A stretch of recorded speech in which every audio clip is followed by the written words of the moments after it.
I've spent the last 82 years walking this earth, and if there's one thing I've learned, it's that we don't really own anything. Not our houses, not our cars, not even our own bodies. Everything is on loan. But the one thing we truly possess, the only thing that stays until the very end, is the story we've written with the people who walked beside us. 6 months ago, the man who held the other half of my story passed away. His name was Elias. We were friends for nearly 6 decades, and when the earth took him back, I realized a terrifying truth. I didn't just lose a friend, I lost my witness.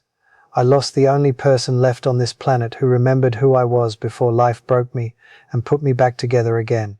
Let me take you back. It was 1965. I was 22, working a grueling job at a steel mill on the outskirts of Pittsburgh. It was loud, dangerous, and back-breaking work. Elias started on the same Monday I did. We were just 2 kids in grease-stained coveralls, terrified of the massive furnaces and the older men who barked orders at us. We didn't hit it off immediately with some grand gesture. It was simpler than that. We were assigned to the same loading dock. For 10 hours a day, we moved heavy crates in a rhythmic, unspoken choreography. At the end of that first week, as we were punching out, he looked at me, sweat-soaked and exhausted, and said, "I think there's a cold pitcher of beer with our names on it down the street. You coming?" I went, and for the next 58 years, I never really left. We weren't extraordinary men. We didn't lead revolutions or build empires. We were just 2 regular guys who navigated the long, winding road of life side by side. We saw each other through the bright mornings and the pitch-black nights. In 1968, I stood at the altar as his best man when he married Sarah. 2 years later, he did the same for me when I married my Margaret. For decades, our lives were woven together like the threads of a single rug. Every Sunday, we'd grill in the backyard while our kids played in the sprinklers. We'd complain about the bills, talk about the Steelers, and argue over politics, but we always ended the night with a handshake and a "see you tomorrow." You see, when you're young, you think friendship is about who's the most fun. You think it's about who you go to the game with or who makes you laugh. But as you get older, the definition of friendship shifts. It stops being about fun and starts being about fidelity. It becomes about who shows up when the world turns cold. I remember 1982. I lost my job when the mill downsized. I felt like a failure. I couldn't look Margaret in the eye. I didn't want to see anyone. Elias showed up at my door every single morning for 3 months. He didn't come with advice. He didn't give me a lecture on pulling myself up by my bootstraps. He just brought 2 cups of coffee, sat on my porch, and waited until I was ready to talk. He didn't let me sink. He was the anchor that kept me from drifting into the grey, and I did the same for him.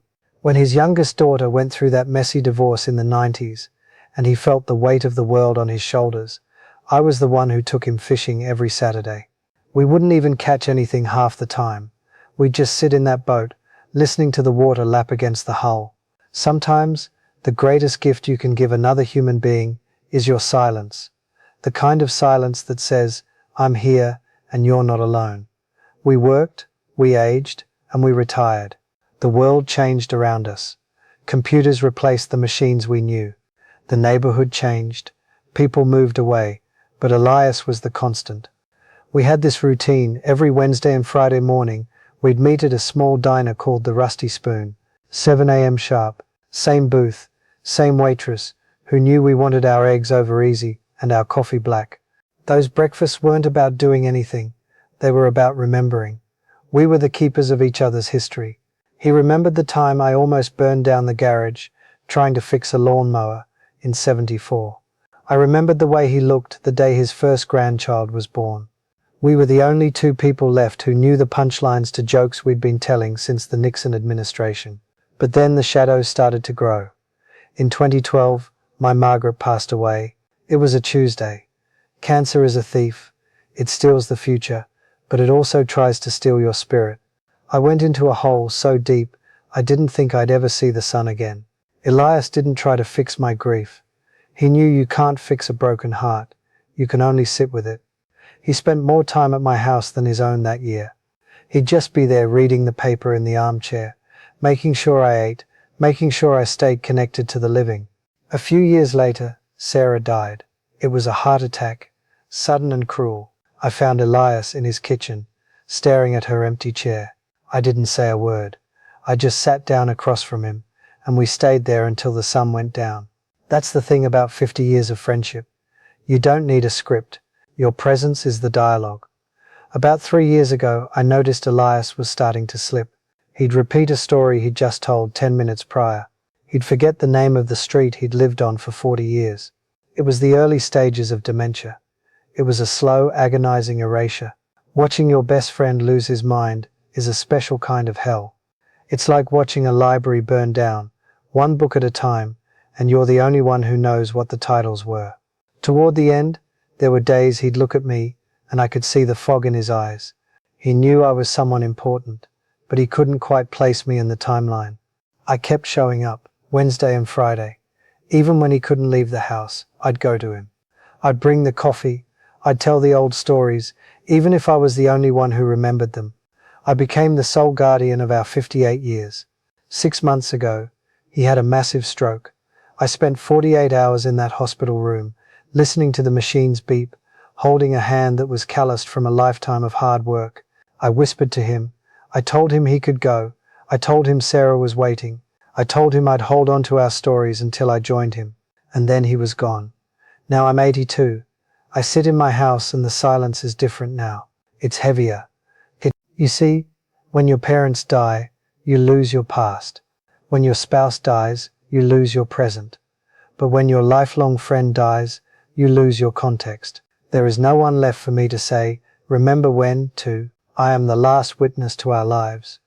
When I go, the memory of that steel mill in 65, the sound of our wives laughing in the kitchen in 79, the feeling of that boat on the lake, it all goes with me. I look at the world today and I see people who are so connected but so incredibly lonely. I see people scrolling through their phones while sitting across from their friends. I see people who don't have time to visit, who text instead of call, who think that a like on a photo is the same thing as showing up. It's not. Let me tell you something from the perspective of a man who is nearing the finish line. The busy things you think are so important right now, the career, the extra hours at the office, the pursuit of things that rust and rot, they won't mean a damn thing when you're 80. What will matter is the person who knows how you take your coffee. What will matter is the person who stood in the rain at your father's funeral. What will matter is the person who has seen you at your worst and never once thought about leaving. Time is a predator. It's hunting you, and it's hunting everyone you love. You think you have forever.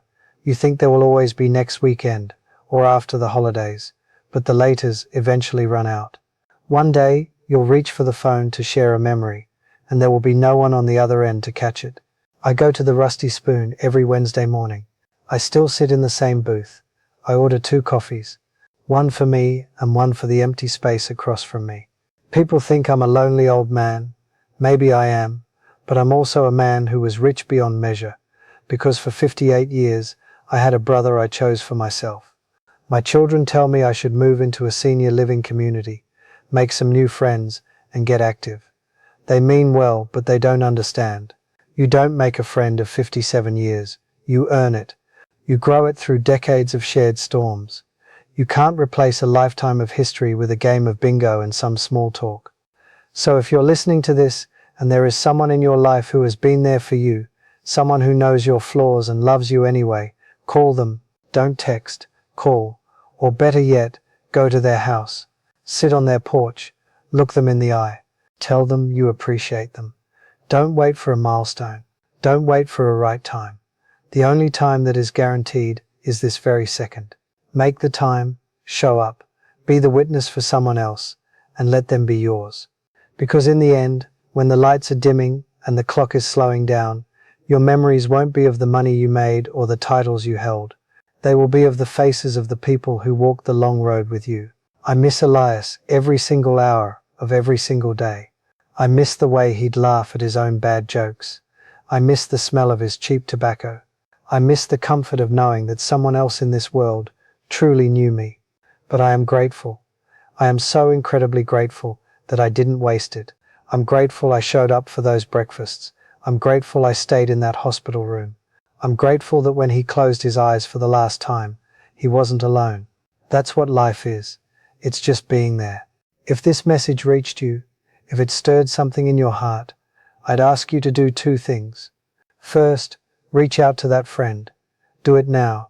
Second, if you found value in these reflections of an old man, please subscribe and leave a comment. Tell me about your Elias. Tell me about the person who has walked beside you. I spend my mornings reading these stories, and it reminds me that even though I am the last witness to my own story, I am part of a much larger one. Thank you for giving me a few minutes of your time.